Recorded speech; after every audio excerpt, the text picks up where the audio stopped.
Good morning. My name is Ann Miller, and I'm the director of the Colorado Resiliency Office and filling in for our DOLA Executive Director, Maria DeCampra, today. So, welcome to the Local Government Coordination Call. Believe it or not, this is our 92nd call. It's a monthly meeting started as a way to provide critical updates and information back in COVID-19 response and recovery. And as you know, we've shifted its focus to supporting local governments and communities with comprehensive information on funding opportunities.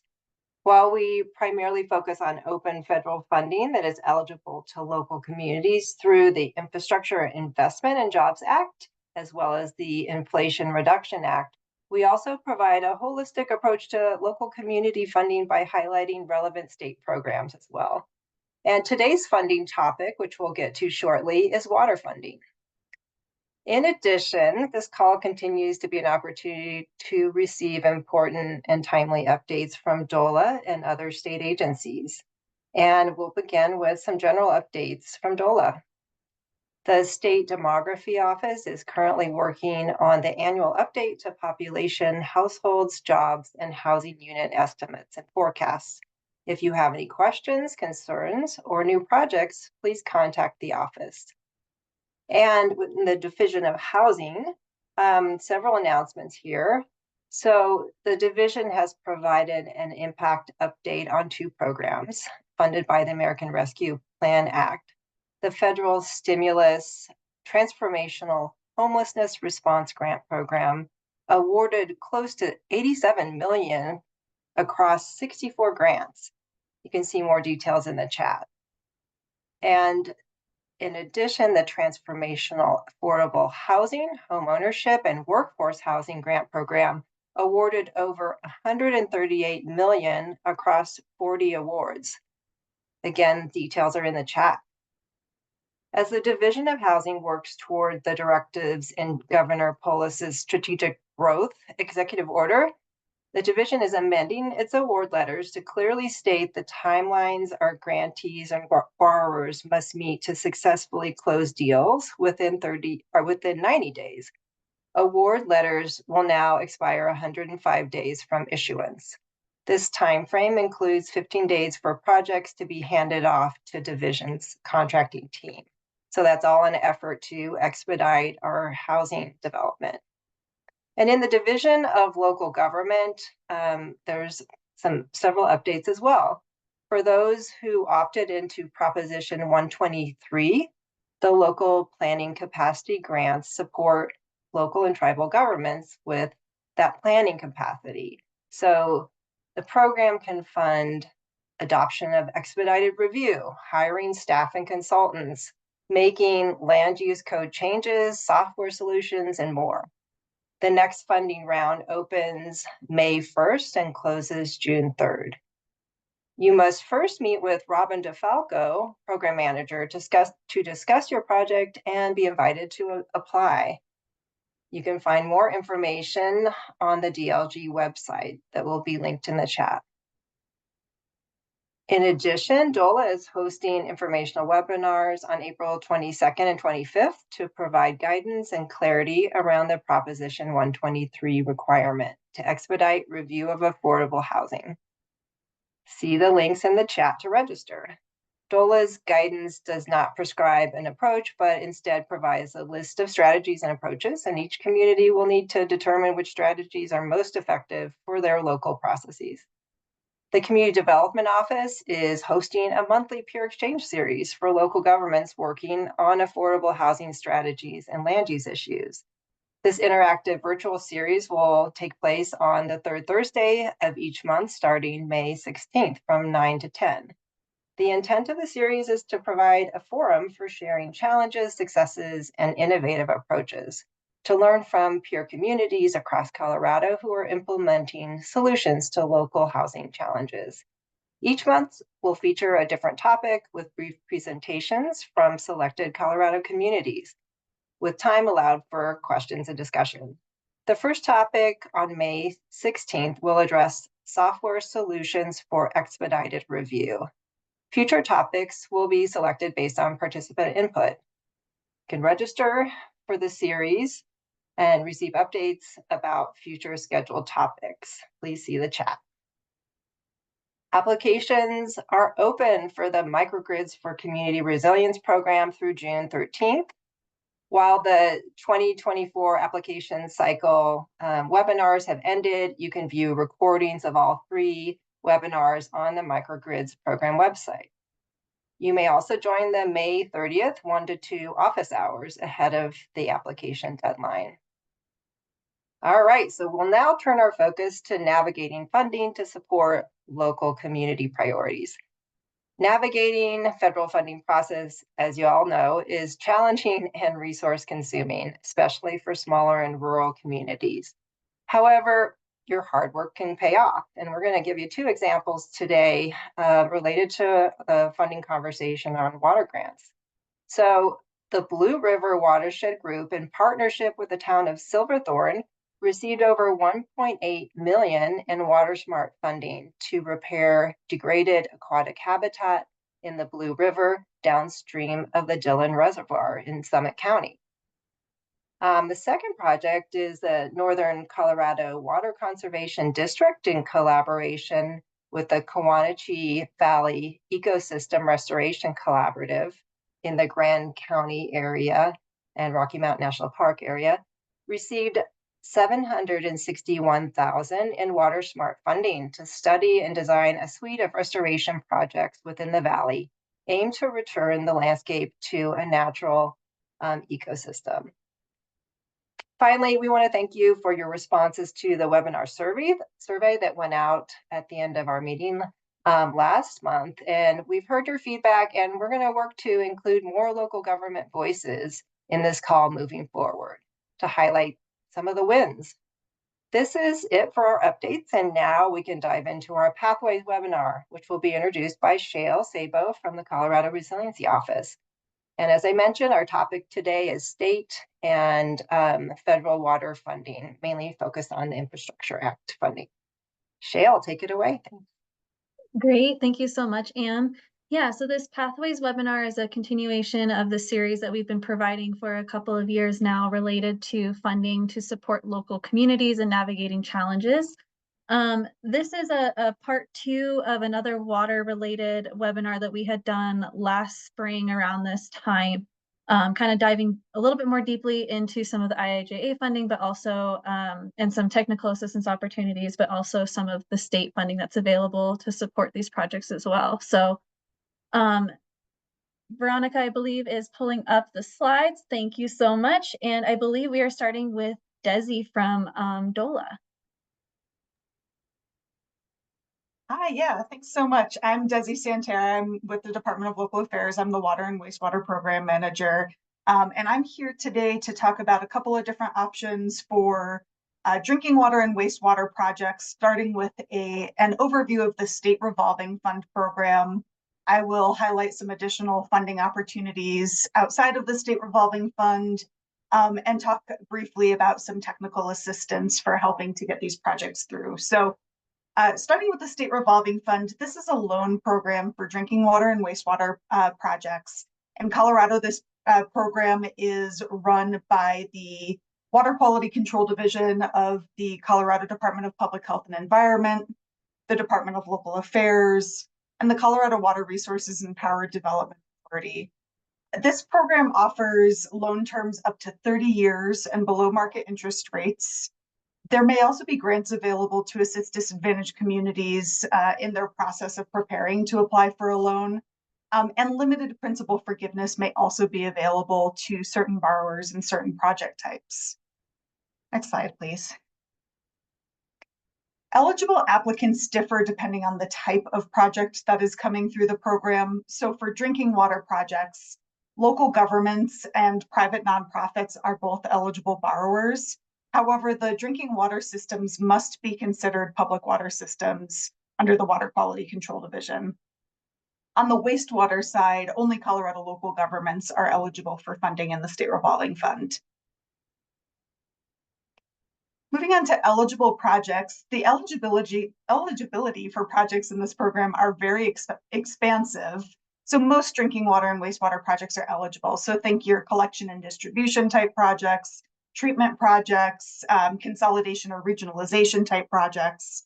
I do want to specifically highlight a couple of eligibilities. So the state revolving fund can assist utilities that are removing lead service lines and can also fund projects that address emerging contaminants, particularly the forever chemicals PFAS and PFOAs. As far as main ineligible projects, these are projects that are primarily for the purpose of growth and primarily for the purpose of fire protection, although these can be elements of projects that are eligible for the state revolving fund. They just can't be the primary reason for a project. And projects that are for operations and maintenance expenses are also ineligible.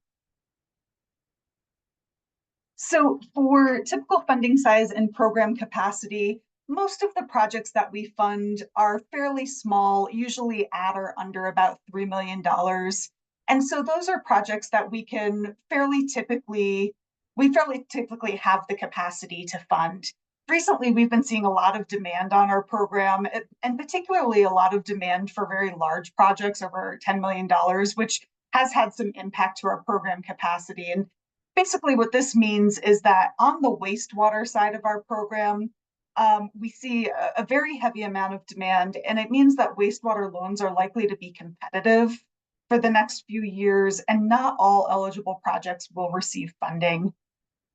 We may see similar constraints on our drinking water program. We're not quite there yet, but for these reasons, we do have a couple of loan request limits in place, and these are per borrower, not per project. So on the drinking water program, the loan request limit is $30 million.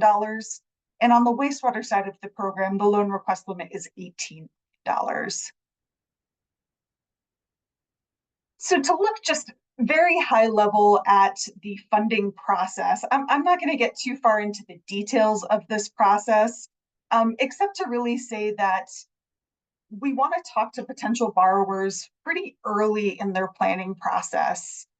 There's a lot of steps before a loan application, and we want to make sure that we've gone through all of the checklists and make sure that all of our potential borrowers have projects that we are able to fund and that they meet all of the program requirements before we get to loan application. From the initial meeting, which is the pre-qualification meeting to loan application, it takes most communities about 12 to 18 months to get through those stages of the process. We do have 7 loan application deadlines a year for requests that are under $3 million, and then 2 loan application deadlines a year for requests over $3 million, as you can see on the slide. In order to get started on the program, the best way is typically to contact the CDPHE email that's listed on the slide. You can also always get in touch with me and I'll help you get started in the process too. And because of the timing of this presentation, I want to talk for just a couple of minutes about the eligibility survey. This is a prerequisite for state revolving fund dollars. The survey is something that happens every year, usually around this time of year. And this year, the eligibility survey will open on May 1st and close on June 30th. All potential borrowers must be on the eligibility list in order to receive funding in 2025. So if a borrower does not get their project on the eligibility list, we will not be able to fund them until 2026 at the earliest. We do recommend filling out this eligibility survey every year, even if a project isn't specifically being planned for the upcoming funding year. It's not an obligation to seek funding, and it allows for some flexibility if something happens and a borrower has a project that needs to move forward quicker than anticipated.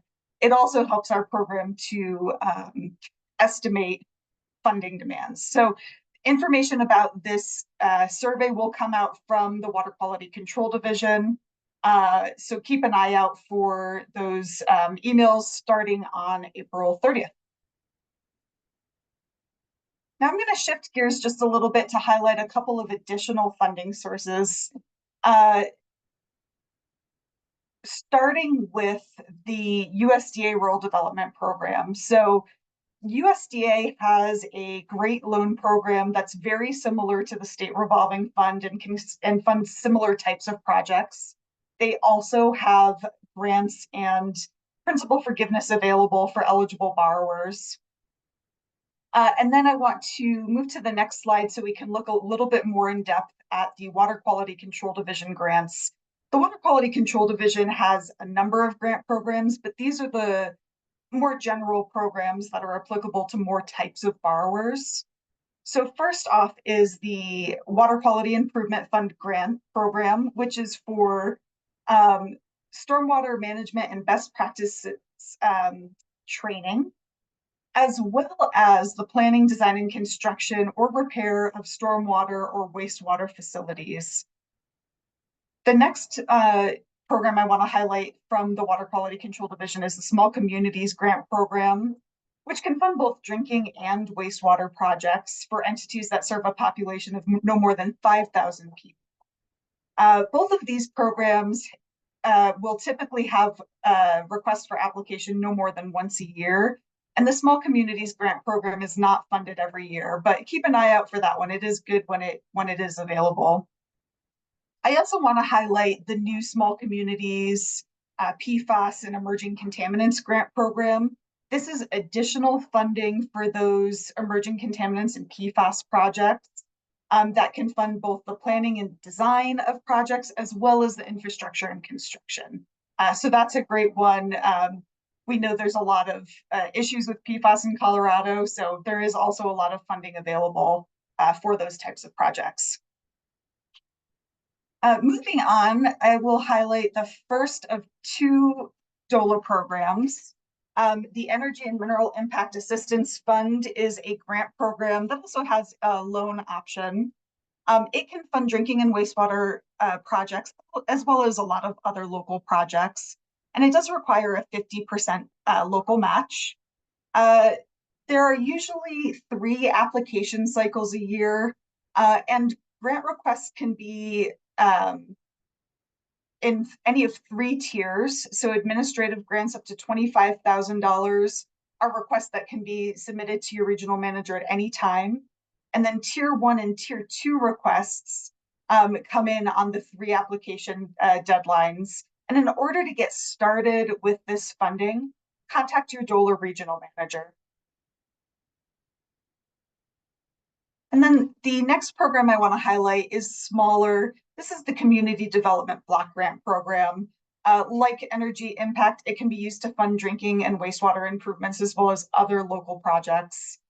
One difference I want to mention is that this is for Colorado municipalities and counties. Special districts would have to apply through their county for this funding. This is only 1 application deadline a year with a maximum grant request of $600,000. And like the Energy and Mineral Impact Assistance Fund program, please contact your DOLA regional manager to get started with that funding. And finally, I just want to highlight a couple of opportunities for technical assistance. Within DOLA, we've got our Community Development Office for assistance with land and water use planning and best practices. And then through your DOLA regional manager, you can request assistance with infrastructure planning, financial analysis, assistance, finding and hiring a consultant for your projects. We also have the DOLA Small Communities Technical Services Program, which can provide some limited engineering expertise for communities with drinking water and wastewater projects or issues. And then finally, the next 3 programs I'll talk about a little bit all together. So the Local Assistance Unit with the Water Quality Control Division, the Colorado Rural Water Association, and the Rural Communities Assistance Corporation are all technical assistance providers in Colorado who provide training and customized coaching and assistance. Their goals are to facilitate technical, managerial, and financial capacity building best practices. They can also help with asset management planning and working with the boards and public. So those are great resources for utilities that need assistance in this capacity. And finally, the Environmental Protection Agency, or EPA, also has a recently expanded technical assistance program that can provide similar types of assistance, but they also have engineers on hand that can provide engineering expertise. So they're a really good one to keep in mind as well. To get assistance through EPA, there is a form to fill out on their website. And that concludes my slides. If you need any assistance navigating your funding options, please feel free to reach out. I am happy to help work through the variety of funding options that you have, set up meetings with multiple funding partners, and really help navigate you to the best resources available for your community. And thank you so much for having me on this call today. Great, thank you so much, Desi. And now we will move into some of CWCB, or the Colorado Water Conservation Board's funding. And Laura is going to kick us off.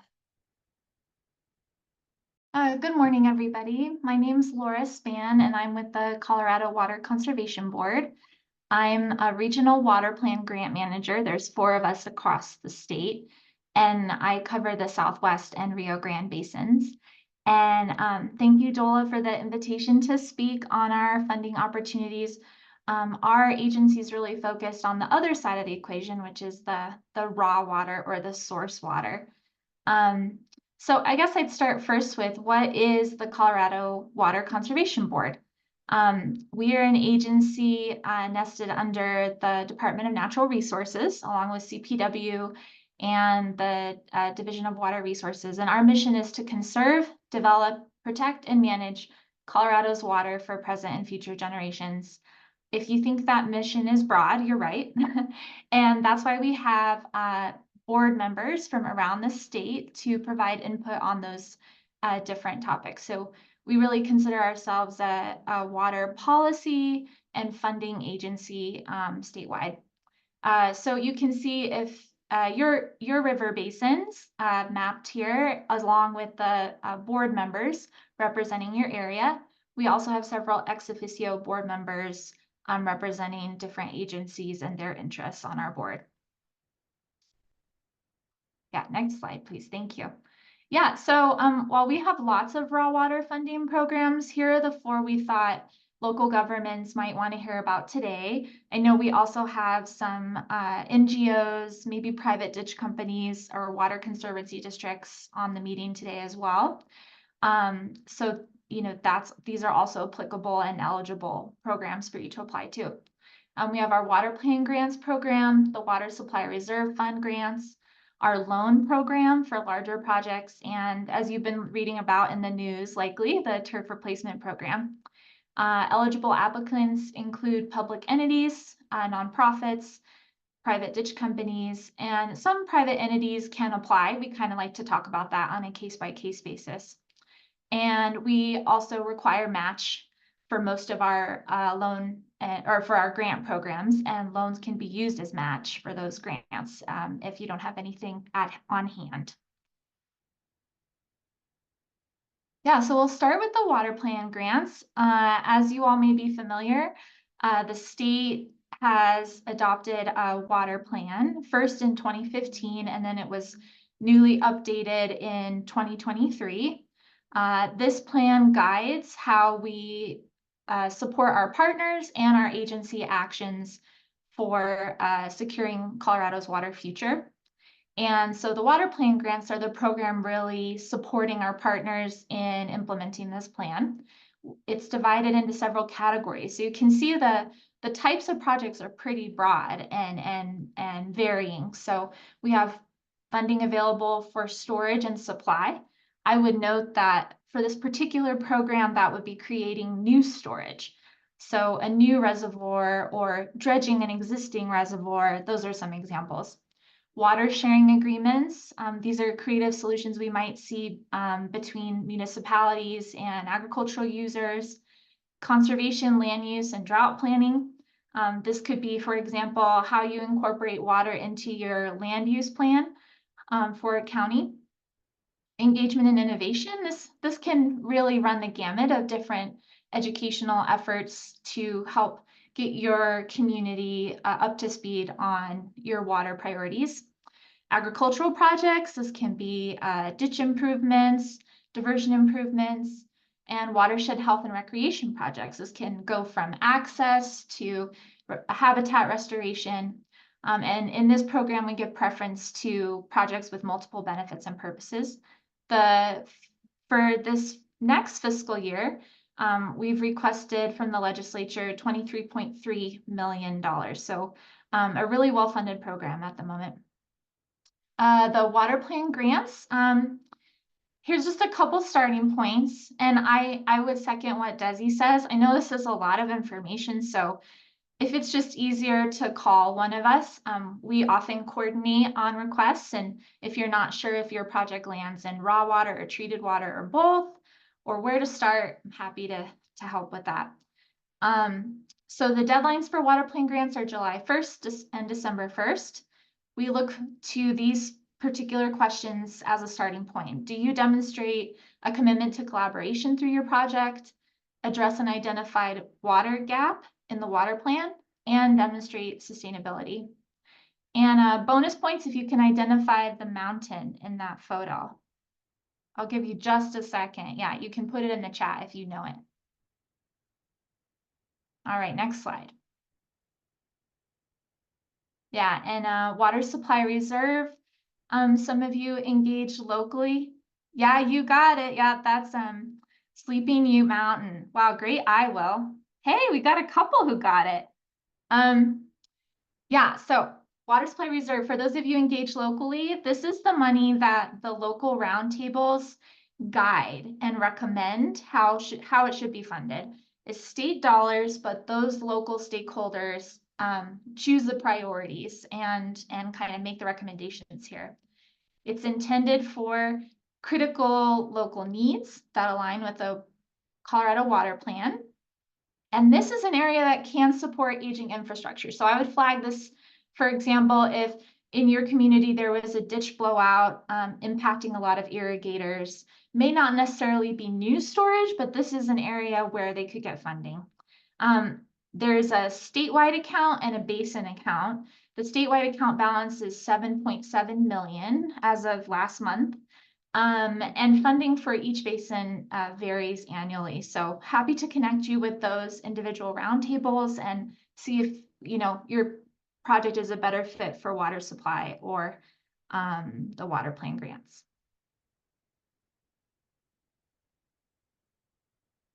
All right, the loan program. Yeah, maybe those numbers you just saw aren't quite enough to get you over the finish line. Our loan program is just an incredibly valuable resource, I would say, not just because of the money, but because of our team. We have several engineers who can support people in really doing these projects while taking everything into account. We typically have 50 million available annually. This could be for new constructions, ditches and canals, pipelines, water rights purchases. I would say this is the program where we can support water rights. We accept applications year round and usually look to a minimum loan amount of 100,000. So great option if you need that funding quick. Yeah, and our turf replacement program. I like this map. It's cool to see how really statewide the program has been. As you may know, last year the legislature allocated $2 million for the CWCB to launch a turf replacement program. This is taking out non-essential turf.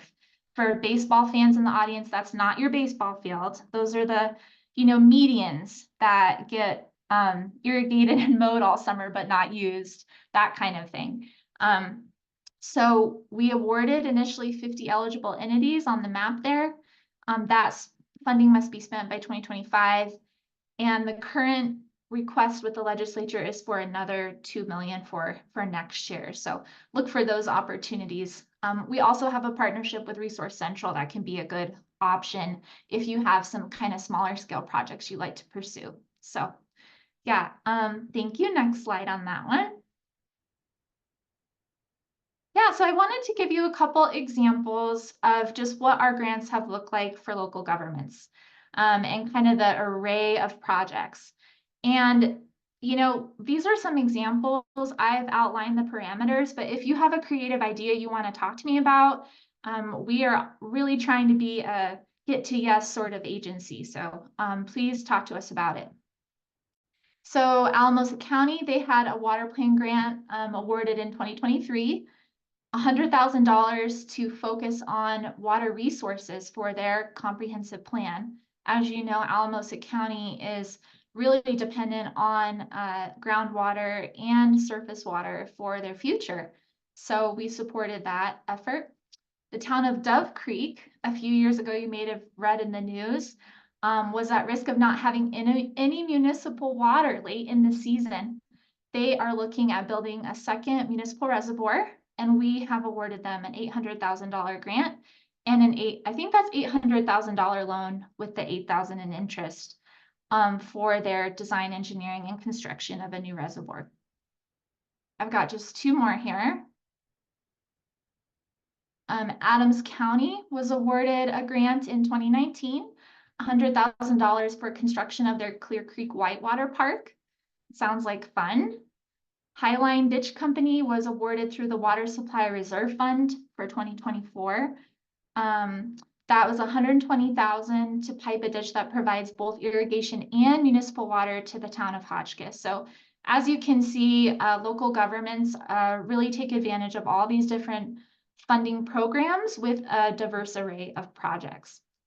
I have just a couple more slides and then I'll turn it over to our next speaker. Grant development, project development is a slog, just like these people climbing up Wolf Creek Pass in their snowshoes, but look, they're smiling. It can be great and rewarding when you get to the top. So here's a few things I like to note for new applicants. Get started early, as Desi said. Get those estimates, talk to potential contractors and engineers, consult suppliers, identify stakeholders, beneficiaries, or partners. The more people involved, the more potential funding, the more competitive it is for state and federal funding. Getting those financial commitments for match is, of course, another big piece. And yeah, talk to us early on about which funding program best aligns. You know, we're really happy to review scopes of work and budget. And like I said, provide other project suggestions. Yeah, and so I had to figure out a way to include this picture of my cute cat. You know, I understand small governments. I've worked in one myself, and oftentimes it's one or two staff and maybe a pet. And that's a lot of load when you're considering developing a project. So please consider us as additional support here at the CWCB. We're happy to talk through ideas, answer grant application questions, present to your staff or boards, attend one-on-one meetings to explore a specific project. So we really just want to be available to you in the way that most helps you. And if CWCB funding is not a good fit, we also really try to build our relationships with other agencies to help guide you and build those networks so you don't have to. So I think that was all I had today. Again, there's four of us. I'm happy to connect you to the grant manager in your area. We also have all of this available to navigate on our website, and I look forward to answering your questions. Great. Thank you so much, Laura. Funny, as you showed that picture, my cat had hopped up onto my desk, so it's a reality. Absolutely. And we will turn it over to our final speaker. We're going to have Victoria Arling, who is going to speak to the Water Smart grants available through IIJA and some technical assistance that they're offering. So Victoria, go ahead and take it away. Great. Thanks so much for having me this morning. Yeah, I'm here to chat about today some of the technical assistance that my organization can provide to help you navigate and apply for some of these different funding and financing opportunities that our other speakers highlighted today. And so, yeah, my name is Victoria Arling. I'm the Senior Colorado Basin Program Manager with Water Now Alliance. If you go to the next slide, for those of you that don't know, we are a national nonprofit organization working to advance equitable, climate resilient, and environmentally sustainable water strategies across communities. We are a membership-driven organization made up of elected and appointed officials, utility management staff, and other NGO partners. And we provide communities with technical assistance, resources, and tools they need to innovate their innovative One Water, drinking water, wastewater, and stormwater solutions in their communities. And so if we go to the next slide, for those of you that are unfamiliar, the Bureau of Reclamation's WaterSmart program provides financial assistance for the efficient use of water in the Western U.S. And each year, Reclamation allocates millions of dollars and more through the bill and recent IRA funding to support Western states, tribes, and local water providers as they plan and implement actions to advance their water efficiency and supply reliability projects. And so a few years ago, we developed a WaterSmart grant application support and help desk program available to any eligible Colorado communities to help them navigate and apply for these WaterSmart funding opportunities. And so there's a handful of WaterSmart grants that are available, about I think 12 to 14 now, and we're able to provide support on, if you jump back actually to these 8 opportunities that are on the slide. Each of these opportunities have a variety of different eligible project types. They open on different timelines. They have different funding amounts. I'm not going to go into them in detail today, but you can find more information on our website, which is at that QR code at the top of the screen, or that URL that's at the top. But a few things I do want to mention is that most of these grants, as you're thinking about project planning, most of these grants typically require a 25 to 50% match requirement. These grant notices are usually open for about 60 days. So once that notice of funding opportunity is announced, you typically have 60 days to get an application in. However, a lot of these grants have announced multiple application deadlines. So there's a few of these on the slide that, have an application deadline that's out through 2025 right now. So that can help you with your project planning. And the last thing I'll just mention is, really start as early as possible when you're applying for these federal grants. They can be a really big lift and take a lot of staff time and capacity. But one thing that we're able to do is really help you along the way by navigating and applying for the grant application. So if we go to the next slide, I can just highlight some of our support offerings that are available to Colorado communities. We are lucky to have support from the Colorado Water Conservation Board to offer this technical assistance program. So we are able to offer this pro bono to communities that are looking to apply for these WaterSmart grants. Some of the support services we have include things like one-on-one calls to help you strategize your projects and point you to the right grant opportunities that may be a good fit, really guidance on that USBR grant submission process, things like targeted research tasks related to your application. For example, a lot of these notice of funding opportunities have a lot of different evaluation criteria that you'll need to respond to. So we can help you kind of work through some of those things. I think one of the biggest things that we're able to provide, and we've heard this, but helpful to a lot of communities, are these application templates. So anytime a notice of funding opportunity is announced, we develop a fillable Word application template that's really like your guide to help you ensure that you're answering all of the components of the application. And we're also able to provide a detailed review of your application ahead of submission. So we're happy to, once you're a little bit down the road, take a look, provide you with some really structured feedback and comments, and really ensure that your grant application is as competitive as possible ahead of submission. And more. So if we jump to the next slide, we're happy to work with you and figure out what types of support would be most helpful. I'm just going to throw this link in the chat, but if you're interested in applying or, thinking about these WaterSmart grant opportunities, fill out that short Google form and we'll be in touch and can figure out some next steps. So I'm going to go to the next slide. I just want to give some quick facts about our program in general.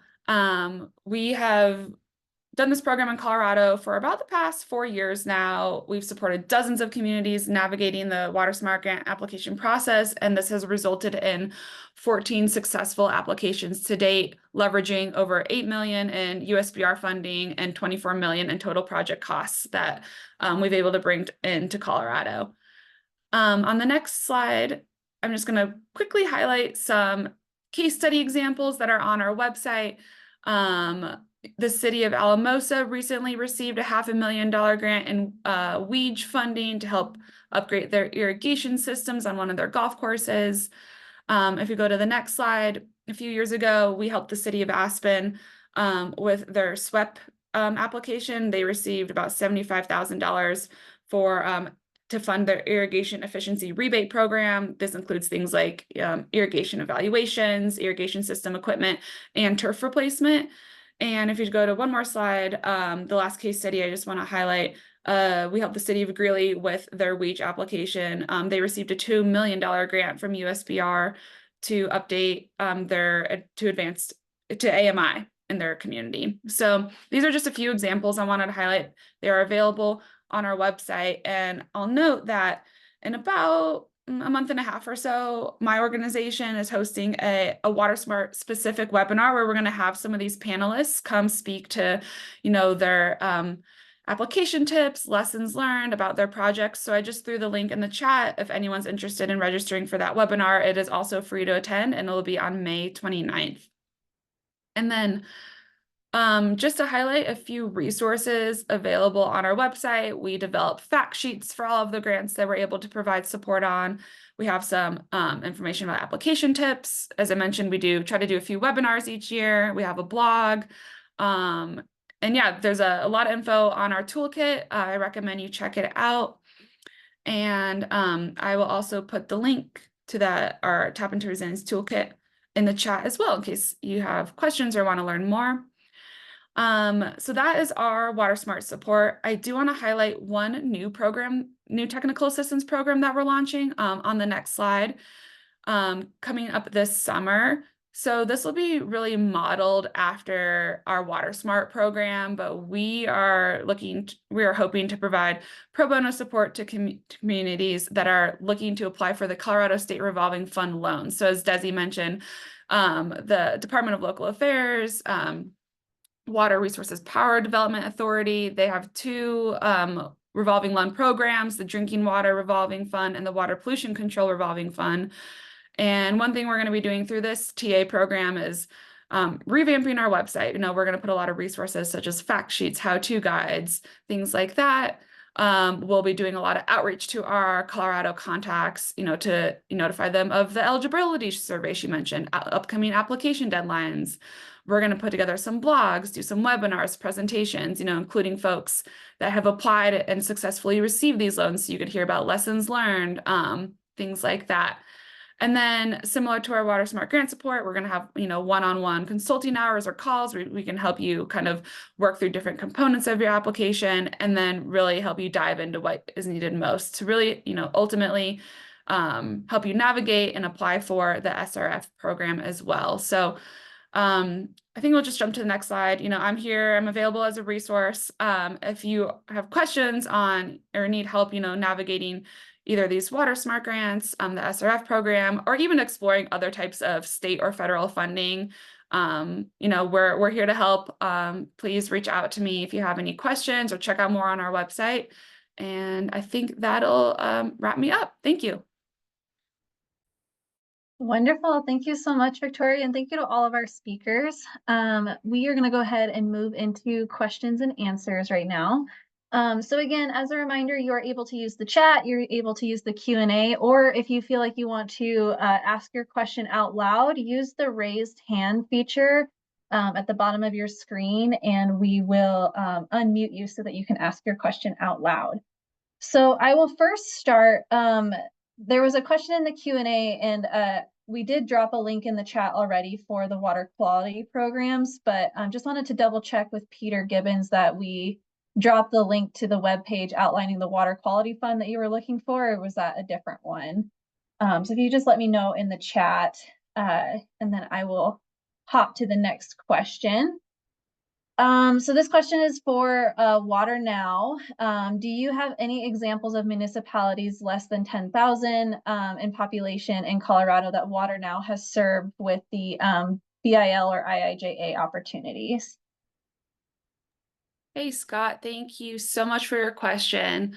Yeah, as I mentioned, so we've been tracking, I think on that one slide I mentioned that we've supported, dozens and dozens of communities in some form of assistance and kind of navigating and thinking through these programs. So yes, we have helped municipalities of less than 10,000 to kind of navigate these programs. I don't have that exact number in front of me about which ones they are, but that is something I can pull together and share with you afterwards if you're curious in learning more.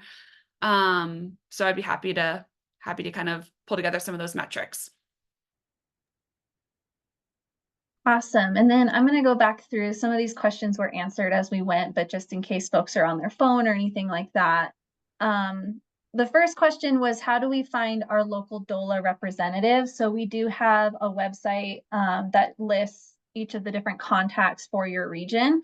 So I went ahead and dropped that in the chat. And then as a reminder, I know there's a lot of links going out today and a lot of great resources. As long as you're registered for this call, you should be able to get the follow-up email that has all of these links and our notes and whatnot, but we will also be posting these to our webpage that I'll put in the chat as well. So don't worry, you don't have to write all of these down right today. So then the next question was, is CWCB considering expanding turf replacement opportunities to HOAs? Currently, CWCB is not providing direct funding to HOAs, rather supporting municipalities and other entities with their programs. CWCB does, however, have a lot of resources available for turf replacement for private entities. So if you have more questions, you can email Laura directly on that. And then another question for CWCB, does CWCB have a list of viable water planning firms for comprehensive planning? And it looks like we're going to be investigating that and finding out the answer later. And that's also another great reminder that along with the links that we send out, we also keep a running Q&A log for any questions that are asked during these calls. So if they're not able to be answered today, we will try to track down an answer and have it in that log later on. All right. Question for Desiree. Is it correct to say that the federal funds from BIL, IIJA, IRA, et cetera, to Colorado for drinking water projects has been chiefly placed into loans? Yeah, great question. So the bipartisan infrastructure law requires that a certain percentage of the funds that we receive go out as principal forgiveness or grants. We use principal forgiveness just for administrative simplicity. So certain borrowers who are eligible for that funding will receive a percentage of their overall funding package as loan forgiveness or principal forgiveness. So the eligibility for that principal forgiveness is determined as part of the SRF process. And it is based a little bit on funding availability. And we do have some caps and maxes in place as well for how much of a loan package may go as principal forgiveness. But for the drinking water, wastewater, and lead service line funding that we receive, 49% of the funding that we get from the bipartisan infrastructure law has to go out as grants or principal forgiveness. And then for the emerging contaminants fund that we have, that's actually 100% principal forgiveness. So there is definitely some increased grant/principal forgiveness availability in the state revolving fund that we don't normally have. I hope that answered your question. Great, thank you, Desi.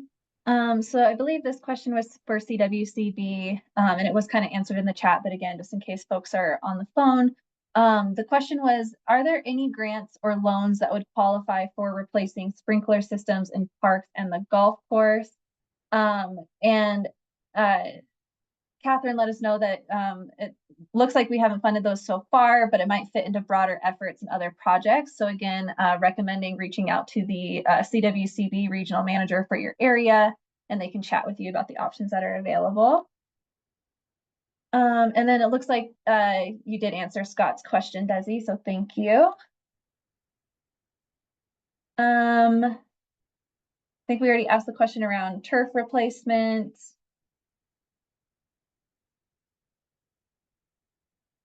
And then, yeah, the question of whether the slides and contact information will be sent out for anyone who might have joined a little bit later. We will be sending out the recording to this, the slides, all the links that were shared in this call, as well as posting it on our website.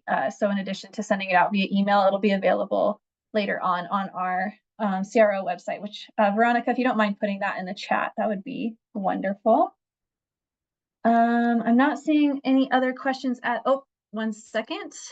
Laura, I think you wanted to say something before I jump into these other questions. Oh, yeah, sure. It was just on that funding sprinklers question from Gigi. You know, I think this gave me the opportunity to mention another program that we're involved in. It's the Colorado Water Loss Initiative. You know, I think what we'd want to see with any sort of request to replace sprinklers in parks is that it would actually reduce the water use. And that's kind of ties into this water loss program. It's a free program your operators can sign up for to really get a training and an audit, a free audit of their system to find out where they're having leaks, where the efficiency issues are, where they're losing water, and prioritize among those. So, you know, I think oftentimes when we look at these sort of efficiency projects or sprinkler replacement, we want to know the number or like how it's been prioritized. So we ask grantees to do that water loss initiative first. And I'll add another link to the pile for that in the chat. Thank you, Laura. A question around whether copies of the charts presented today will also be available. We will circle back with our speakers, Jim, and see if we can get copies of those if they're available, and we'll also send those out with our links and resources. And then the next question, do you have a program for a metro district, non-potable irrigation system, pumps, tanks, distribution systems, etc., diversion structure, form, irrigation ditch, etc.? And I believe that question's for CWCB. Yeah, I was thinking that too, although I would like to hear Desi's answer as well, just because I'm curious what Dola would say. Yes, you know, as far as source water or non-potable water for irrigation, that's something we can talk about. Definitely the diversion, if that's a supply for your metro district. Storage for that raw water is something we can talk about as well. And that would be likely the Water Supply Reserve Fund or the loan program would be the best fits, just off what I read in that question. But I think, you know, as with any of these, that question prompts me to a series of other questions, which makes me want to have a meeting with you, Dale, just to talk through things. So yeah, does Dola have any programs that might address those needs? Yeah, great question. My initial thought for state revolving fund is probably not, but as you said, as with anything, you know, getting a little bit more detail about the project is useful. But with state revolving fund, the projects are primarily for drinking water, so irrigation projects are usually not eligible. I think it's possible that Energy and Mineral Impact Assistance Fund or the Community Development Block Grant could fund those projects, but I don't know how highly they would necessarily rank alongside other types of projects. So that would be something to reach out to your DOLA regional manager about and see what they think and see if it would be a competitive type of application.